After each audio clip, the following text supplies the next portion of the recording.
Guhindura ubuzima bwawe. Ni gute wohindura ubuzima bwawe? Ndibaza ni kimwe abantu nka bose bipfuza. Guheba byose bagahinduka. Bagahindura, bagakora ikintu gitandukanye n'ico bariko barakora ubu.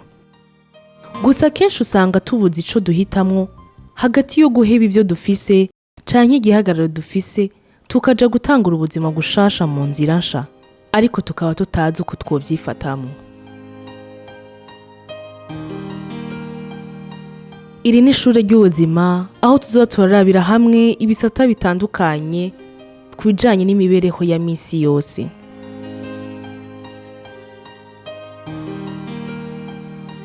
Birashoboka ko wokwiga guhindura ubuzima bwawe canke indoto ufise y'ubuzima bwawe.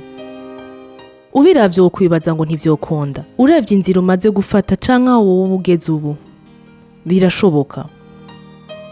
Ugerageje kwihweza aho ubaye, uzosanga hariho umuntu yigeze kuba ari aho uri ubu, ariko yashoboye guhindura ubuzima bwiwe, ubu akaba ageze kure. Gisigura ko nawe bikunda. Ndabivuze kugira nkwereke ko nimba naka vyarakunze, ntacobuza ko nawe vyokunda. Gusa bisaba gufata ingingo. Ariko kuvuga ko bishoboka, si ukuvuga ko biba vyoroshe. Narakoze impinduka nyinshi ziboneka ku buzima bwanje. Vyaba guhindura uko wiyumvira, akazi canke aho ubaye. Narabonye ko ivyo noba ndimwo vyose kugira mpindure ubuzima bwanje, impinduka yategezwa gutangurira iwanje.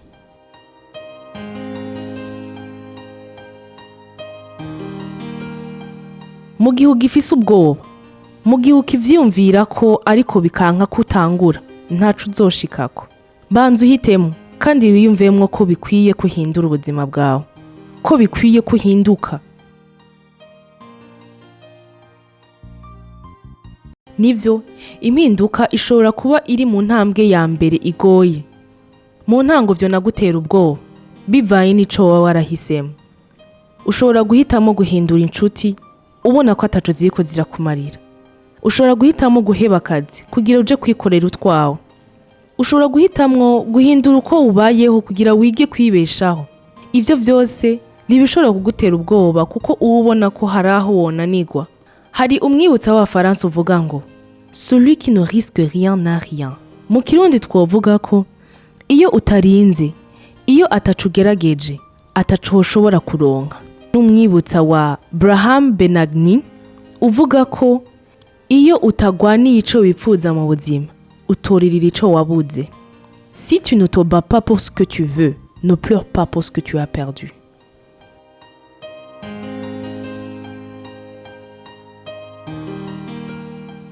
Mu gitabo umwanditsi Anthony Nevo yise Il suffit d'une décision pour changer de vie. Mu Kirundi gisigura ko gufata ingingo bihagije kugira uhindura imibereho. Yahagaze ku ngingo zikuru zitatu, aho yabonye ko arizo zikenewe gusumba izindi kugira umuntu ashobore guhindura ubuzima bwiwe. Niho yavuze ko ubwa mbere na mbere wozirikana ko ingingo yose uzofata woyifata wayiyumviriye ko bishimitse ku kibi n'iciza vyozana ku buzima bwawe.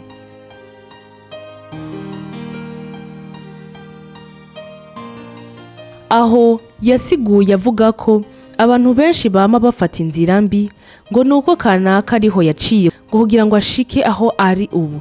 Mukibagira ko umwe wese afise uko abayeho bitandukanye n'uko uwundi abayeho. Muri ico gitabo aho yandika yari amaze igihe afungiwe ahantu ata muntu yabona, yaguma yiyumvira ivyakahise gusa. Niho yavuga ko le mouvement crée le changement. Guhindura aho ubaye, guhindura aho ubaye, guhura n'abandi biyumvira canke boba bakora ibitandukanye n'ivyo wowe ukora, biragutuma ugira indoto zishika kure kandi zirashe. Uwo mwanditsi yongera atanga akarorero avuga ko umuntu akwiye kugira urugendo kugira abone iyo ibihe bigeze, canke nko mu kazi usanze ukora ukaraba uko abandi bakora, gutyo niho wobona aho woba wihenze canke ico wowe ubarushije, n'ibindi vyifadikanye n'umugani dukunze kumva uvuga ko akanyoni katagurutse katamenya iyo bweze.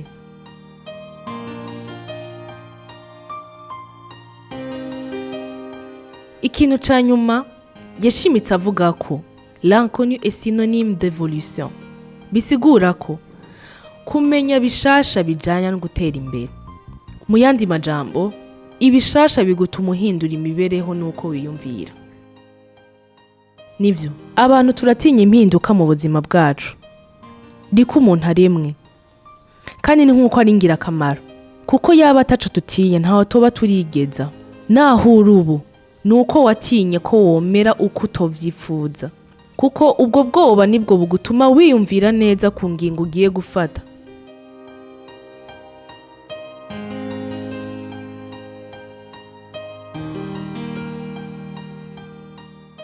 Dufise ubwoba kuko tutaba tuzi ko tutosanga ahubwo dutakaje ubuzima hakubukiza nkuko twaba tuvyifuza. Ariko no gutahura ko impinduka ariyo dusanzwe tubamwo mu buzima bwa misi yose. Akarorero, ntiwamutemberera hahandi nyene, ntiwama wambara kwa kundi, kandi ntiwamugendana na babandi nyene mwamana. Yacutinya rero. Il suffit d'une décision pour changer ta vie. Hakenewe ko ufata ingingo gusa, hama ubuzima bwawe bugahinduka uko vyipfuza. Iri ryari ishure ry'ubuzima, aho tuza turarabira hamwe ibisata bitandukanye ku bijanye n'imibereho ya misi yose, bukamwe kumwe n'amada muri Sanamu Media.